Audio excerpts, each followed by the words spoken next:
আমাদের রাইটটা যে ক্ষুণ্ণ করা হলো, এটা নিয়ে আমাদের প্রশ্ন রয়ে গেলে এই কথা আমরা বলেছি।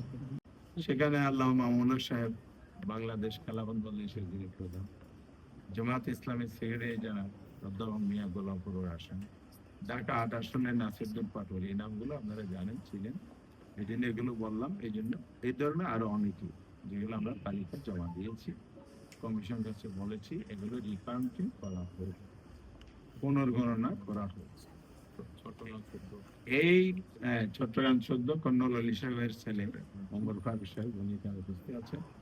ওনার অনেকগুলো এভিডেন্স উনি কমিশনকে শো করেছেন, উনি কি কি করেছেন, কি কমপ্লেন ছিল।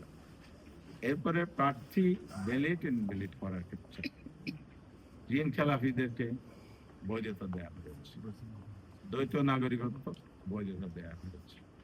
এই বিষয়গুলো হলো মেজর বিষয় হিসেবে আমরা পেশ করেছি।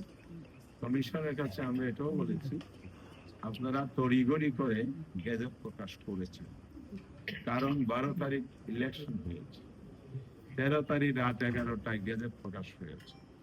তাহলে একটা লোক পঞ্চগড় থেকে, টেকনাফ থেকে, কুতুবদিয়া থেকে এসে আবার ১৩ তারিখ কমপ্লেন দায়ের করতে পারেন নাই। তার ১৪ তারিখ হলে তিনি পারতেন। তার মধ্যে ওমর ফারুক সাহেব একজন, তিনি ওখানে জিজ্ঞেস করেছেন, বলে এখানে না, অর্থাৎ উপজেলায়। আর জেলায় গেছেন, রিটার্ন অফিসার কাছে, বলে এখানে না। এখানে আসার পরও বলে যে গেজেট হয়ে যাওয়ার কারণে।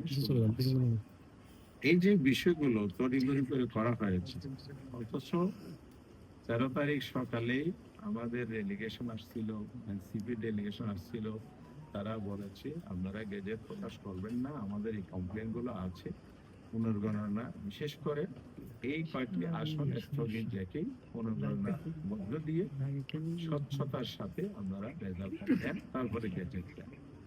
এখন প্রশ্ন তৈরি হচ্ছে, তড়িঘড়ি করার কারণ কি এটাই যে কমপ্লেন গুলো আসছে, সুতরাং এগুলো তাড়াতাড়ি করে ফেললে বাইচা দেয়।